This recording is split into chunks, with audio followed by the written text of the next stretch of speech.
Good morning everyone. Welcome to fun and learn school. बच्चों, आज हम पढ़ेंगे कक्षा 5 की क्लास में पुनरावर्तन। ओके, चलो अपनी किताब को ओपन करो। बच्चों, ओपन किया आपने? हमारी कक्षा 5 की क्लास में पुनरावर्तन। तो देखो बच्चे, में पहला प्रश्न है, नीचे दिए गए चित्रों के आधार पर 5 वाक्य लिखें। तो देखो बच्चों, ये चित्र दिया गया है ना। बच्चा क्या कर रहा है? तो देखो, हम 5 वाक्य है। चित्र में एक पेड़ दिख रहा है। पेड़ के नीचे एक लड़का बैठा है। लड़के के हाथ में गेंद है। लड़के को देखकर लगता है कि वह किसी और को बुला रहा है। चित्र में फूलों के पौधे भी है और दूर दूर मकान भी दिखाई दे रहे हैं, है ना। फिर दूसरा प्रश्न, सीखो कविता का सस्वर गाना। तो देखो बच्चे, कविता है, इसको गानी आपको। फूलों से नित हंसना सीखो, भंवरों से नित गाना, तरु की झुकी डालियों से नित सीखो शीश झुकाना। सीख हवा के झोंकों से लो, कोमल भाव बहाना, दूध तथा पानी से सीखो मिलना और मिलाना।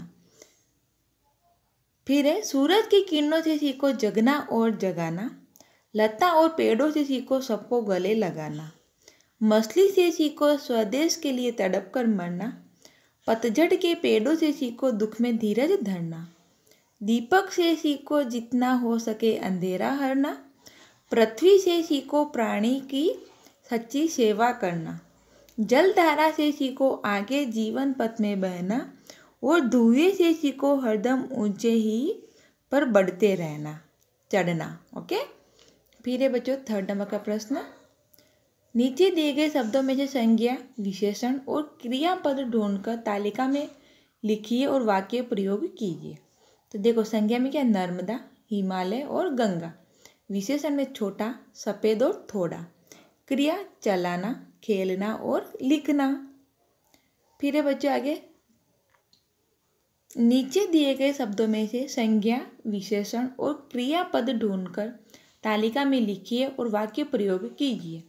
तो देखो, नर्मदा, ये शब्द हमको दिए गए। तो देखो, नर्मदा गुजरात की बड़ी नदी है। हिमालय हमारे देश का सबसे बड़ा पर्वत है। गंगा नदी हमारे देश की पवित्र नदी है। मनीष छोटा लड़का है। वह सफ़ेद गाय है। वह गिलास में थोड़ा पानी है।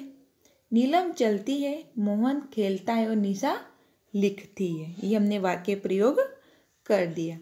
फिर निम्नलिखित मुहावरों का अर्थ देकर वाक्य प्रयोग कीजिए। तो देखो, शीश झुकना मतलब विनम्र होना। वाक्य, सारी प्रजा राजा के सामने अपना शीश झुकाती है। ऊंचे चढ़ना तो उन्नति करना। वाक्य, मेहनत करने वाले लोगों को ऊंचे चढ़ने से कोई नहीं रोक सकता। फिर नेक रास्ते पर चलना तो सही रास्ते पर चलना। हमें सदा नेक रास्ते पर ही चलना चाहिए। फिर मुंह में पानी आना तो खाने की इच्छा होना। मिठाई देखकर मोहन के मुंह में पानी आ गया। फिर एक छोटी सी कहानी बनाइए जिसमें इन चारों मुहावरों का प्रयोग हो जाए। तो देखो बच्चों, ने छोटी सी कहानी बनाई। मनन बहुत अच्छा लड़का है। वह अपने माता पिता के सामने शीश झुकाता है। वह बहुत मेहनत करता है। इसके कारण वह ऊंचे चढ़ता ही रहता है। वह हमेशा नेक रास्ते पर चलता है। एक दिन मनन के हाथ में आम देखकर एक गरीब लड़के के मुंह में पानी आ गया। मनन ने वह आम गरीब लड़के को दे दिया। फिर निम्नलिखित वाक्यों को गुजराती में लिखिए। तो देखो बच्चों, काफिला बगदाद की ओर जा रहा था। तो इसको गुजराती में कैसे बोलेंगे? काफलो बगदाद तरफ जई रहो अतो। करेला कड़वा होता है तो कारेलू कड़बू होय छे। दीपक रोशनी देता है तो दीवो प्रकाश आपे छे। गंदगी बहुत से लोगों की जड़ है तो गंदगी કેટલાય लोगोનું મૂળ છે। लौकी और गाजर का हलवा बनाता है तो दूधी અને गाजरનો हलवो बने छे।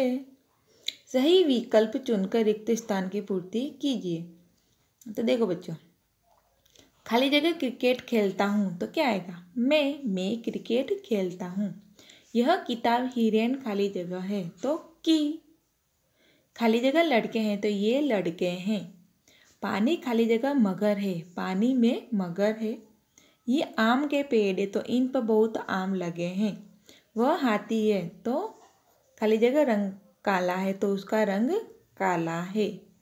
फिर ये बच्चों नीचे दिए गए संकेत को पहचान कर हिंदी में नाम लिखिए। तो देखो थोबो मतलब ठहरिए, प्रवेश बंद है तो प्रवेश बंद, एक मार्गीय संकेत मतलब दोनों तरफ रास्ता बंद, सांकड़ों पुल तो सकरा पुल है मतलब रास्ता थोड़ा सकड़ा है। फिर है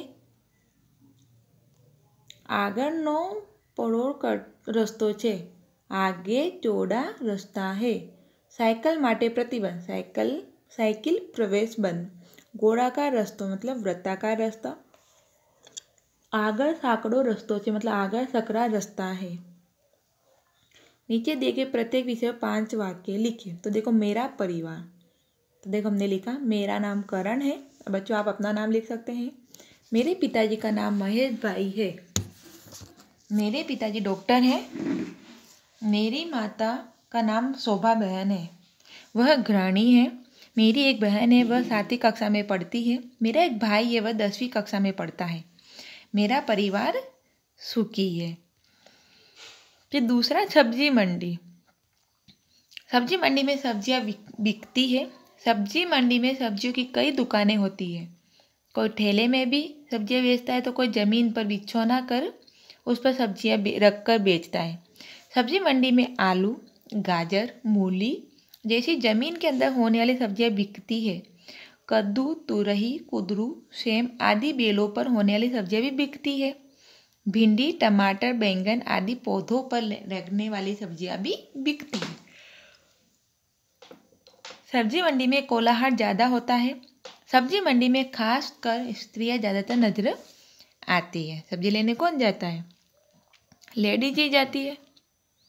फिर है मेरी प्रिय सब्जी। तो बच्चों आपको कौन सी सब्जी अच्छी लगती है वह आप अपने अनुसार लिख सकते हो।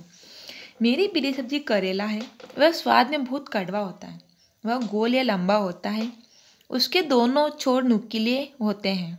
वह रूप रंग में भी सुंदर नहीं है, लेकिन उसमें अनेक गुण हैं।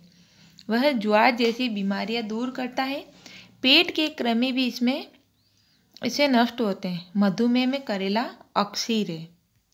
नीचे दिए गए वाक्य रेखांकित शब्दों पर बल देकर बोलिए। तो देखो बच्चों, मैं सब्जियों का सरताज हूँ।